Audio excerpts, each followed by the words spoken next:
Welcome everybody. In this video, I'm going to teach you guys how you always beat Zed in mid lane. Zed is a hated champion, and for us to understand how to actually beat him, we need to know what he wants to do. So the first thing that you always want to do when you play versus Zed is check out his starting item. You need to check out his summoner, and you need to check out his main rune, because these are the key indicators that showcase how he's going to play the lane. Now, there's a few options when it comes to the rune. You get Electrocute, you have Conqueror, and you have First Strike. Right? If they run Electrocute, they're going to look to poke you with WEQ combos. And it's very important for them to land the second part of the Q, so he actually gets the Electro proc. This is usually the combo that they will use it once, and then on the next time they're going to all-in you. Then when they run Conqueror, what they're going to try to do, they're usually combining that with Ignite, and then they're going to look to get all-ins on the long lane, using that Conqueror to then find positions where they can chase you down. And when they run First Strike, that's usually when they're in a position where they're looking to skill up to the first item. And the moment they hit their first item, that's when they're skilled up and they can now start all-inning you. Now, there's also a few starting item changes, right? Some sets like to run Longsport Refill, which is going to make them a little bit weaker in regards to poke. As versus melees, they sometimes like to run Doran's Blade, and versus range champs, they sometimes go D-Shield. Now, this is the thing you have to understand. If they go D-Shield, you want to be very cautious at trading with them. And in most situations, they will go D-Shield. I'm going to explain how to actually trade versus them when they get D-Shield in a bit. If they run Doran's Blade, they're going to try to all-in you because they use the HP and the flat AD to all-in you. This is usually combined versus melee champs with Conqueror lanes. And if they run Longsport Refill, they're going to probably get like an early base off or at least use the refill regeneration, right? Now, final thing to note, TP versus Ignite. If they run TP, be a little bit more aware of them playing through side and leveraging number advantages. While if they run Ignite, they got more kill threat. Whenever you're in champ select, I always want you guys to assume that Zed is going to be running Ignite, because this is the most threatening version of Zed. Because you want to always stay outside of kill threat. Now, let's take a look at Zed's game plan. What does Zed want to do? Levels 1 to 5.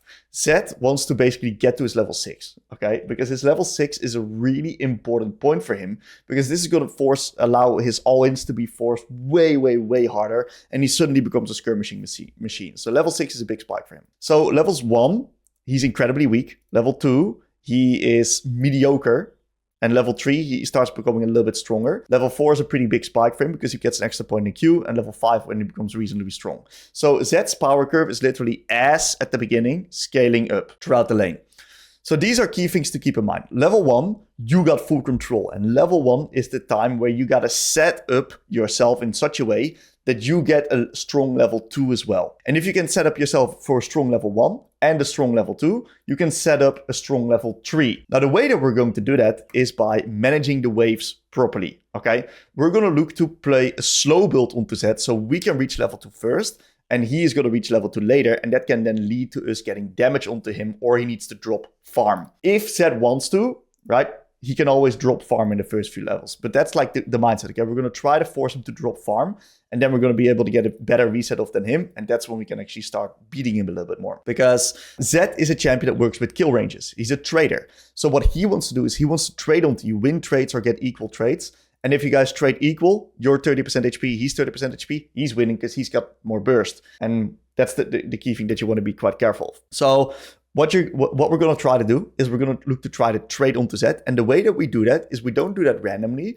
We do that at times when minions are dying. Because when minions are dying, he now needs to make a decision between that creep dying right there and hitting me. And if he doesn't have to make a decision, he can just flat out Q me, and then it's trade equal, and then it's good for him. So you want to be very intentional around trading around minions. And if you don't do that, you're going to get blasted in the face by his spells and be in a really awkward position. I did a Zed review yesterday with a Master Tier player, and he just got blasted in the face. You see how I walk up at this time at the last hit when the minion was dying, and that allows me to force him to make a decision. In this case, Zed runs D-Shield, so he actually opts in to go for the minions. If he runs Longsword Refill, he will not go for these creeps. So a key thing that I do is whenever you play versus D-Shield Zed, you want to hit him in big chunks. So you see that I don't quit hitting. I do 2 extra out attacks. Because if you hit him in big chunks, D-Shield and Second Wind will only activate once. If you hit him once, activation on those runes. He doesn't take Second Wind, by the way. He only takes D-Shield, but it's the same mindset. And you hit him once again, activation on the D shield, and you won't be able to break through him.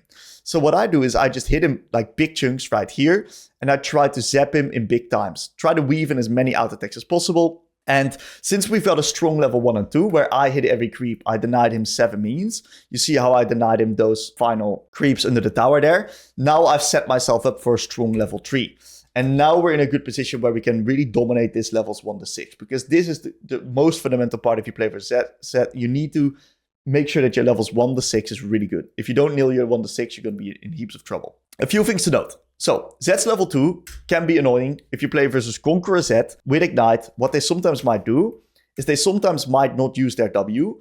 And then what they're going to do is they're going to try to all-in you on these minions. If you then punish him under the tower, he's now going to W onto your face. And then he's going to all-in you and he's going to win the trade because he's got D-shield and he's trading equally with you then. And with Conqueror, he might even be able to 100 to 0 you on the long lane. So if you do this versus a Conqueror Zed, you can't do it. You got to stand further here. And what you want to do is you want to force him to walk up to the minions and potentially bait out his W. Because the moment his W is down, that's when there is no threat anymore. This W ability is paramount for Zed to get his trades going. So what you see that I do is I'm very intentional on this W spell. And I'm really trying to bait it out. And the moment I see action on his W, I also instantly shift up my movement because I do not want to get hit by his combos. And you see that I actively step up at the last hit. Now my E goes completely to Narnia. Happens to the best of us. And we're in a position that because our level 1 and 2 was pretty strong, we're now in a pretty good spot where we can keep trading onto him. Now this is a really important fundamental, okay? The moment he uses his W, he is going to look to trade onto you. And because this is the best time frame to Q, because he gets 2 Qs. So he's going to always try to Q something right here. So the moment his W is out, you want to move in such a way that you make it hard for him to land his spell. So you see in my movement, I change up my movement. I sometimes walk down, I sometimes stand still. I try to fuck a little bit with his mind to make it hard for him to land his spell. Now, I go for another 2-wave crash in this case to once again allow me to punish him onto his last hits. And we're in a position where we now slowly are going to get a nice little CS advantage onto this guy. And you see that I'm hitting him in these big chunks to get this massive position in the lane. The number 1 priority, right, to play against Zed is to make sure that you stay high HP in the lane. Because if you start trading equally, he is now in a position of control. He can then be in a position where he can access the wave by just walking up with his out attacks. And that's when you're going to get fucked, okay? So the moment you start losing HP versus Zed, that's when you're in deep trouble. Because Zed works with kill ranges and he works with threat. And if you fall in those categories, that's when you just lose lane. So let's take a look at the review that I did yesterday with a player from my coaching program, in which that he loses lane exactly like I just described. This is how everyone loses lane into Zed. Okay, he starts off in the early game quite being aggressive here. I like his thought process. There's just a small problem. What he's doing is he's trading at times when there's no last hits, and he's trading not that smart. So what he's going to do right now, he's stepping up when these minions are not dying. So Zed now queues him for the out attack, and the minion aggro then temporarily swaps up. Which means that when Zed gets his Q back up again, he can still just CS these creeps. So same story right here. We trade with him at a timer when this minion is now not dying yet. And this means that the minion aggro starts hitting us, we take damage, and this minion stays alive. And it means that this Zed, even though that he should have lost the creep, now can still access the creep here. And we're trading equally, which is good for Zed. Because he's got D-shield, he can regenerate up, he's got really good kill ranges. So we're in a position right now where Zed is smiling. So Zed just gets the creeps with his Q. This would have been a great time to walk up a little bit closer, potentially pressure him, even with like the Akshan E, where we could like E backwards out to get the passive proc and get a little bit of extra damage. But the good thing is that we at least do a 2-wave crash. But you see the difference between his 2-wave crash and my 2-wave crash, right? Zed, in this case, is a lot higher HP. And of course, this leads to a position where Zed is really happy right now because he's winning the trades. And that means that he only needs one good trade. And then he's in a position where he can just control the lane. So you see what happened here. Zed is a WQ.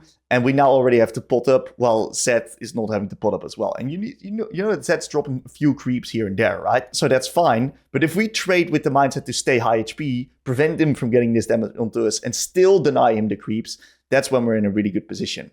Now, we mess up here by taking a tower shot. He all-ins us with the ignite. We lose flash, we lose ignite. End of review. You fucked up your levels 1 to 5. You messed up your level 1 a little bit. Your level 2 was rough. And then you mess up at level 3. It just dominoes into the rest of the game. There's no clawing back anymore, guys. Right? There's no clawing back. You need to nail the levels 1 and 2. And if you don't, you're in a position where you get completely annihilated. Now, I want to talk a little bit about movement, right? Because he comes back to lane right now. And this is where a lot of people struggle, because Zed just now starts to WEQ us, and we just lose all the HP. And we can instantly go back to base, by the way. And when this happens, you can instantly go back to base, because he can just all-in you. So this is something that you want to prevent from happening. Now, how do we do that with our movement? Well, the way that we do that is by faking out our movement. So in this position, what we do is we walk up to minions that we don't have to last it yet. His minions are not having to last it yet. And that leads to him being in a position where he can very easily just trade onto us, because we have very linear movement where we just run into him and then we just out-attack or like Q these minions. And it's very easy for him to then trade onto us because our movements are linear. So what we should do is we should act as if we walk forward, and then we should actually do a quick backstab to try to not make our movement that linear and make it harder for him to actually land his spells. And if we can bait out his W, that's when we're free to walk up for these minions. Now, what happens if he holds W and doesn't use it at all? That's also fine, because then we just wait until the time that these minions are dropping low themselves, and then we walk up, because he also needs to CS. And otherwise, we unfortunately just need to drop the creeps, and we use them as a tool to maybe bait out Zed's W. If you can play around Zed's W, that's when you're going to be in a great spot, because that's where the big part of his trading threat actually comes from. So, what you need to investigate if you struggle versus Zed, losing trades like these, the moment you get chunked in Zed lanes, figure out what you could have done to prevent it. You have a wave management issue, you have a positioning issue with your movement, or you didn't understand how to use your own spells comparatively towards him. That's the biggest thing to identify in these type of Zed lanes. Now, a few small tidbits I want to finish this one off with. The final thing I want you guys to understand is that the moment Zed has ult, he wants to skirmish around the map, and he wants to get lane control to look for good quality skirmish, right? He's a skirmisher, really strong skirmisher. He can also look for all-ins in the 1v1, but he needs to get lane control to do that. So he's once again going to execute his trading plan onto you. So you want to stay high HP, get refillable potion, always stay outside of his skill ranges. If he ever ults you, make sure that you dodge out on his Qs, okay? His Qs is where the big damage comes from. So if you don't want to die when he ults you, dodge out on his Qs, and then you're going to be in a good position. Your mindset should be, I do not want to get hit by the Qs. That's where the damage comes from, okay, guys? He puts all the points in that point, in that spell. Now, as a final thing, personally, into Zed, I really like to run a combat summoner, because the moment you start losing the trades, you start losing the lane in regards to the HP, that's when he just completely takes over and locks you down. So Combat Summoner really helps me in that regard to prevent him from all-inning me. You can either do Ghost, in which that you run away. If you're playing Victor, for example, you can run Barrier or Exhaust if you're playing Syndra. And if you're playing a melee champion versus Zed, this actually your life becomes a whole lot easier, because as a melee champion, you got more stats.